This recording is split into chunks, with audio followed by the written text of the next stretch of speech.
Welcome to the second one of the Michigan Military Technical and Historical Society vehicle restoration videos I'm shooting today. I've been out here in the shop working on quite a bit, and I've been meaning to do one on our Clark CA1 bulldozer here for a while, and then I got sidetracked by those Clark cats coming in, and it's just some other stuff going on. So, as you can see, the Clark CA1 airborne bulldozer is a lot more complete today than it was when when we last saw it. You can see I got the side panels on, and these were so I had two. We have two bulldozers. One set of side panels had a good back wall, and actually the floor here was good, but the ends had been cut off. This one had been cut off completely, and I think this one had been chopped on a diagonal or kind of a flame cut at kind of a weird angle. So we removed those, and luckily the second set of tins that we had good ends, but the backs and the floors were shot. So we were able to save those.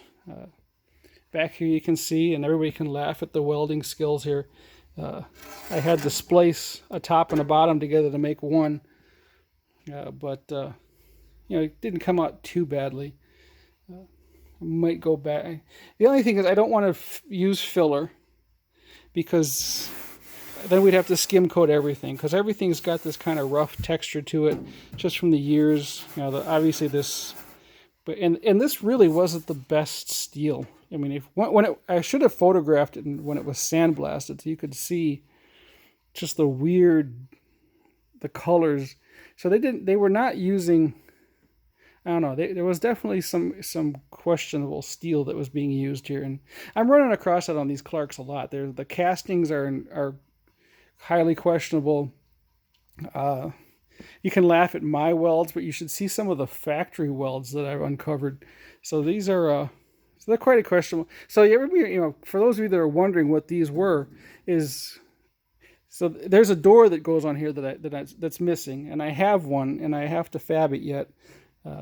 Still trying to figure that one out, because my brake is not big enough to make the bends I need to make, so I got to figure out exactly how I'm going to do it.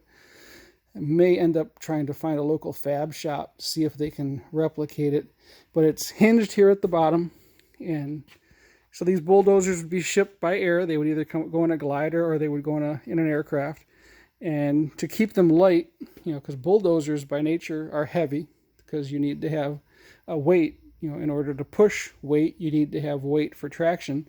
So these boxes here were ballast boxes, and the idea was that you would fill them with dirt and rocks, or you see a lot of these. You see pictures, they have jerry cans in them. I don't know if they would have had full jerry cans or if they had water cans, but you would put stuff in there, and then when you were done, you would pull these little latches, which I still have to fabricate. I have one original one, so you pull, there's a little loop, you pull it, the door flops down, and all the stuff falls out, and all that weight is shaved off the bulldozer again, and you can transport it by air. So that's what that is. You can see I got the hood, I got the air cleaner assembly, the pre-cleaner fitted, making sure that everything fits. Had to do because we're making this from like two different bulldozers and a bunch of stuff, had to do a lot of finessing to get everything to fit right. But the grill's on. We got the hood. The hood will probably be on and off about a dozen more times, because I still got to do the exhaust pipe that comes up through this hole. I haven't fabbed that yet. I had to redo the fuel line. As you can see down here, carburetor's down here, and there's this pipe goes up to the air cleaner assembly. There's a rubber 90, and there's another rubber 90 up here underneath the hood. I had the fuel shut off too far forward. There was just not enough space here. And then I also realized that my measurements were wrong, because the fuel shut off, that's what this little window here is for there's a little port here that you use to set the timing, and then your fuel shut off would be in this little window, and there's a little door that goes on here that closes.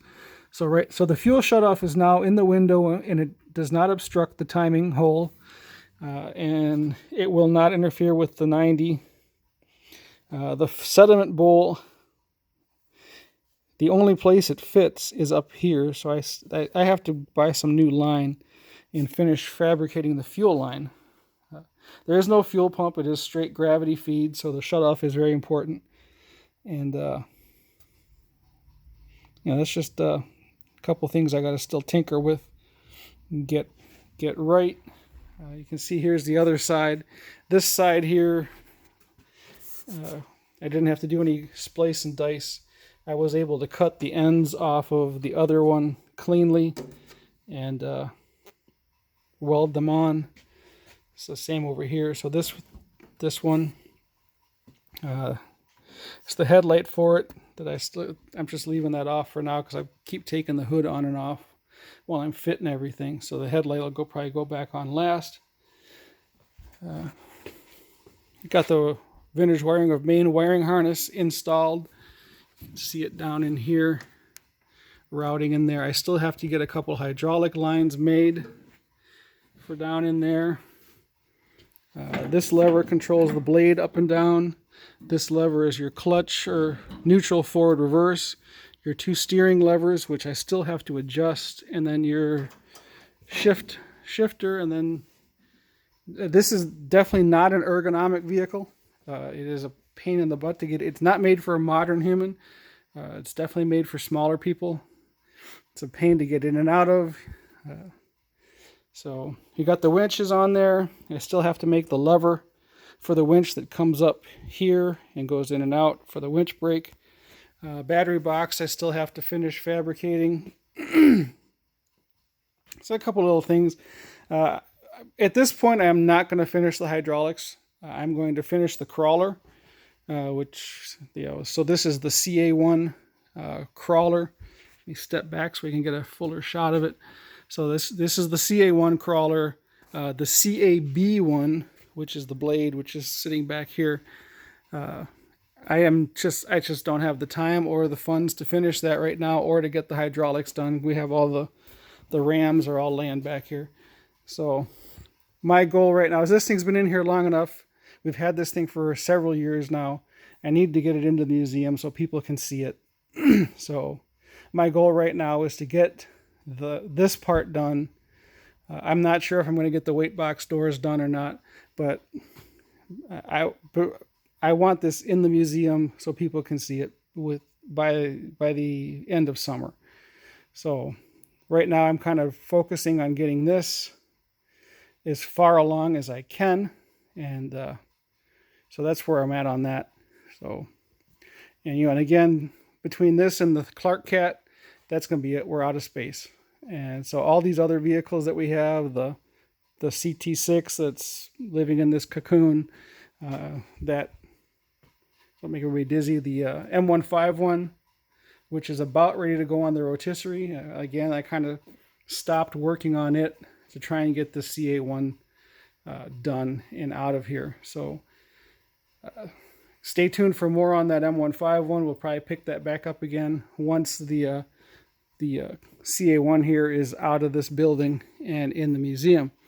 So again, you can, as we said, we are out of space in the museum building. We have these vehicles. We want, the Cut V and the M880 are sitting outside that door right now. I want to get the Cut V back in this building so the wood doesn't rot. So I got to get those out of here. But again, the museum needs more space. So if you like these videos and you want to see more of this stuff, and you want to actually be able to see these vehicles, help us donate to the Museum Future Fund. You can look up the stuff at MIMTHS, Mike India Mike Tango Hotel Sierra.org. And we have a PayPal account. Same thing, MIMTHS at MIMTHS.org. And send us some money so we can keep moving, get this stuff done. So, all right, enough commercial. Y'all have a good day. Maybe in a couple weeks, I'll shoot another video over there, that M151, and show you where we're at on that and what we've got done. And we'll probably shoot a video over here when we load this thing on the trailer and take it over to the museum. And hopefully we can do that without hurting ourselves or anybody. So, All right, enough rambling. Everybody have a good one, and we'll talk to you for the next video.